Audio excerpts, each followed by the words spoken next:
Hello and welcome to Uncensored Conservatism. This is episode number 374, and today I'm going to go around the United States with some stories you may have heard of or may not have heard of, starting here in Tennessee, where officials have identified 14 of 16 victims in a deadly explosion at a factory that made explosives, mainly for the military.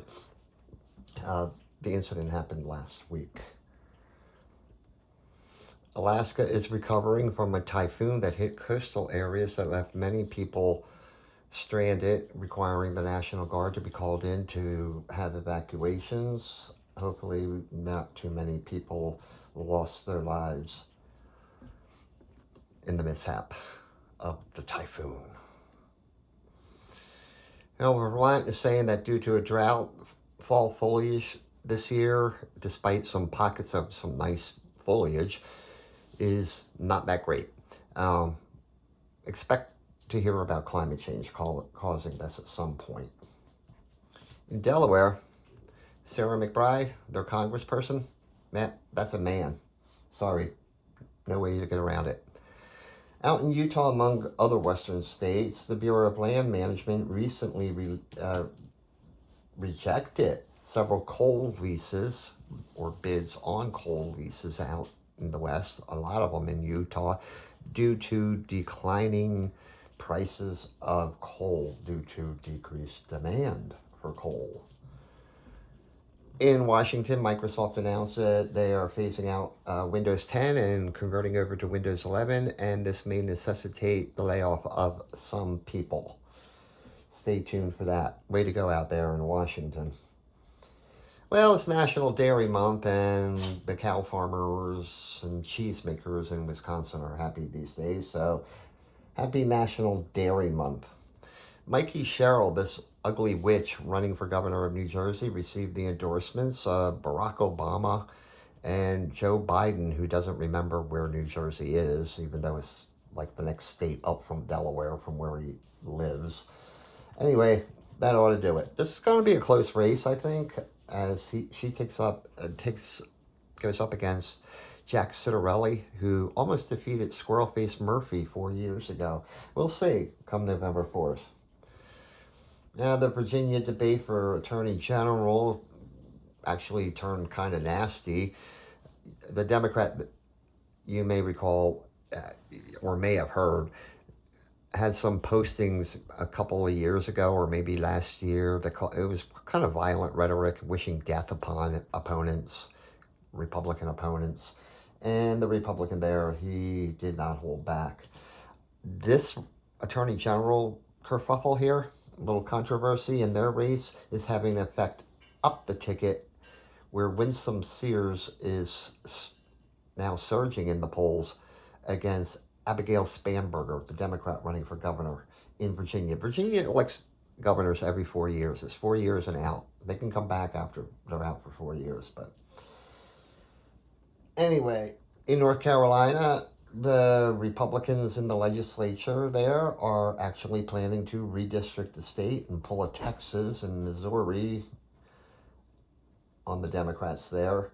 Actually, they have some of the most gerrymandered districts in the country, in North Carolina.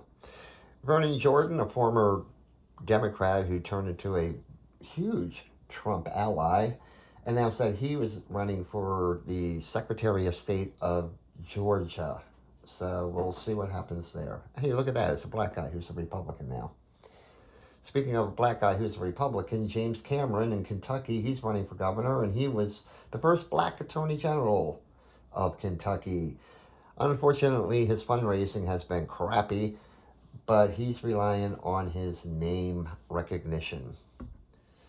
In Philadelphia, Pennsylvania, we have a winner of the Scrapple Sculpting Contest. I don't know if this is the winner there, but that Scrapple is weird. I don't even know what it is. I've had it before, but I don't even know what it is. It's like ham and apple or something. I don't know. Anyway, they actually hold a sculpting championship there. And there was a winner. I don't know what they sculpted, but there was a winner. South Dakota, boring. Just boring. Sorry. Three candidates in Minneapolis for their mayor out there have announced that they are anti-ICE. That is, they will not cooperate. They will not allow the police to cooperate with ICE on immigration raids in the city. They need to look at some of those Somalis living up there. In Iowa, this Democrat whose name I forget at this point, and I really don't care, she dropped out of the race for, I believe, a senator out there because she's a big proponent of immigration, but after that controversy with the superintendent, who happened to be an illegal immigrant, who overstayed his visa from Africa in Des Moines by way of Maryland and elsewhere, she dropped out of the race, citing that as the reason. Maybe she's going to come around and be anti-illegal immigrant. In Texas, Gina Hinojosa, a Democratic member of their House, I believe, or Senate, announced that she will run for governor come 2026 against Greg Abbott. Good luck to her. I don't think she's going to win. In New Mexico, James Mountain resigned from the All Pueblo Council of Governors after it was revealed that he was arrested for a DUI in New Mexico. So imagine that. An Indian drinking fire water and driving. This fat slob, known as the Illinois governor, J.B. Pritzker, he managed to win a $1.4 million blackjack jackpot in Las Vegas, Nevada. No reason why he was in Las Vegas, Nevada, but apparently he's a pretty good blackjack player. Anyway, he's the billionaire who rails against billionaires is now $1.4 million richer thanks to that jackpot. Okay, it's a weird story. A solar panel, there was a nor'easter that hit the East Coast last week or 2 weeks ago, and a solar panel flew off a roof and managed to kill a woman in New York City, proving that solar panels are not only silly, but they're also deadly. The West Virginia legislature managed to pass no ethics bills in this session. They did pass one, but it was vetoed by the governor and they couldn't override it. So, remain unethical down there in West Virginia. Wes Moore is leading the charge by other Democratic governors in the state against Robert F. Kennedy Jr.'s Make America Healthy Again campaign. They are focusing on public health, which I guess means they want all those CDC workers rehired, the pencil pushers down there in Atlanta. In Oklahoma, the superintendent of schools out there has ruled that Bibles will not appear in public school classrooms. This goes against the wishes of the legislature and the governor, but I think he has final decision. The Wyoming legislature is taking up some laws that would restrict SNAP benefits to people based upon fraud and requiring work if they're healthy enough to work. Seems like common sense to me. A man in Florida was arrested and charged with eating his pet peacocks. Apparently he had 11 of them. I don't know if he ate all 11, but I don't know what peacock tastes like. I guess he thought they were chickens with big feathers or something. All right. In South Carolina, Stephen Bryant's execution has been scheduled for November 14th. He's been on death row for 20 years now. He killed his victim, burnt his eyes with cigarettes, then took the blood and wrote on the wall, "Catch me if you can," taunting the police. Well, they caught him. He was tried. He was convicted. And now he's going to die on November 14th because guess what? This is South Carolina and they don't fuck around down there. Nor in Mississippi, where Charles Ray Crawford, who 30 years ago raped and killed a college student in Mississippi, was actually executed this past week. So, way to go, Mississippi. Not to be outdone, Lance Shockley in Missouri became that state's first execution of the year for the 2005 murder of a state trooper in Missouri. The state trooper was investigating him at the time for suspected manslaughter by car. And Richard Jerf has been on death row for 29 years in Arizona. I say 29 has been because he also has been executed this past week. He was arrested and convicted for killing a family of 4, including a 5-year-old. He blamed it on somebody else, but they said that he was exacting revenge. In Rhode Island, this guy, Sheldon Whitehouse, their senator, still a dickhead. Protesters in Oregon against ICE officials there, or the ICE detention center, took to nudity or partial nudity. And that's really, well, I mean, there's your black bloc guy there. They have to dress in black and put masks on and put the rainbow color things there. That's obviously a lesbian over here, and who the fuck wants to see that? And here's another protester, like in his boxer shorts, and must have been raining that day. She didn't have a top, but it's all covered. Thank God. Apparently it's just a bunch of ugly fuckers anyway.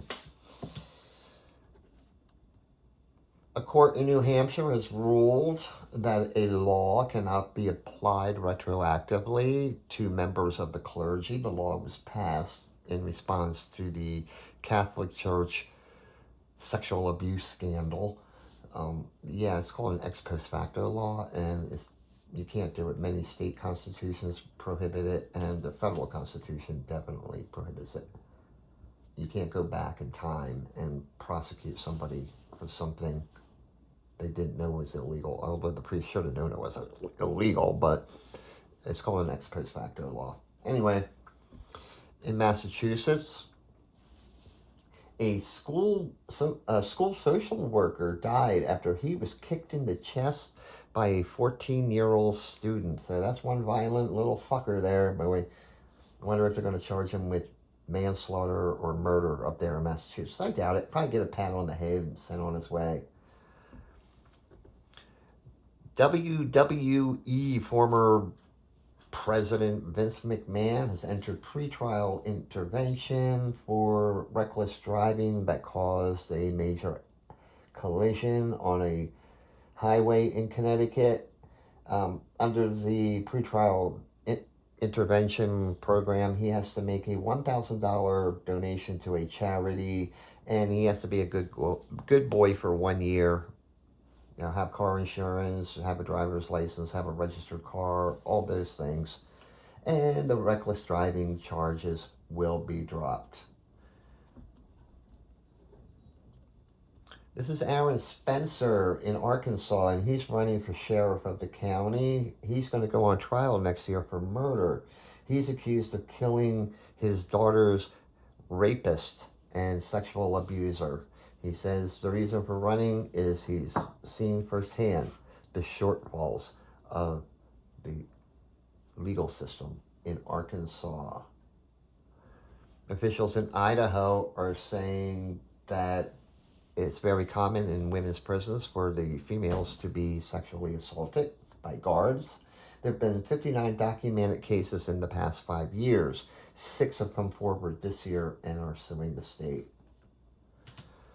All right, what was believed to be a very large rat impaled or something, I don't know, pressed into the sidewalk or the asphalt of a street in Chicago, turns out it's not a rat.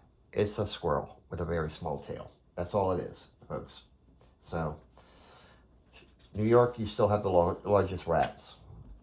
In Hawaii, Mazie Hirono, their senator, just fucking batshit crazy. That's all I can say.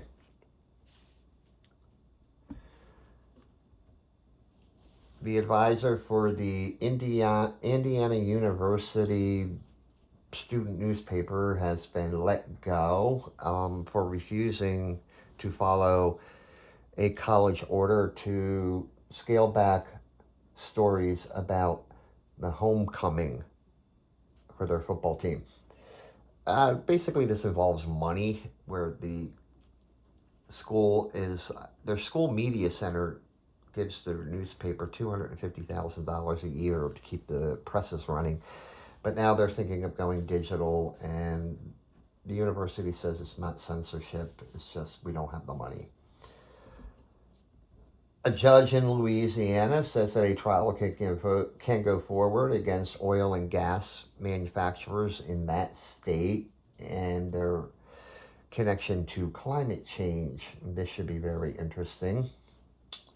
We'll see how that turns out down there. The Theodore Roosevelt Library is scheduled to open in Medora, North Dakota. This is a very isolated location, and the reason for placing it there is because when Teddy Roosevelt's wife and mother died, I believe on the same day, he was distraught and he decided to isolate himself. And he went to this area of North Dakota, and they're now saying that the isolated landscape is the actual library. Of course, they're going to build a building also and have a monument to Teddy Roosevelt. But they're making a calculated risk in citing it here as to whether anybody's going to show up in this isolated place. Well, there was that judge in Louisiana, but now a judge in Montana has dismissed a lawsuit brought by several young people out there who filed a lawsuit against Trump's most recent executive orders encouraging fossil fuel development over alternative means. You may remember that a bunch of kids out there in Montana recently won a lawsuit or something over previous efforts about climate change. But anyway, and finally in California, they're always good for something. They filed a lawsuit against several plastics manufacturers claiming that they lied to state officials about the biodegradable nature of their products. So I guess California needs to make up some revenue somewhere, so they're going after plastics manufacturers now. And that's it for today. Have a great day and a more pleasant tomorrow.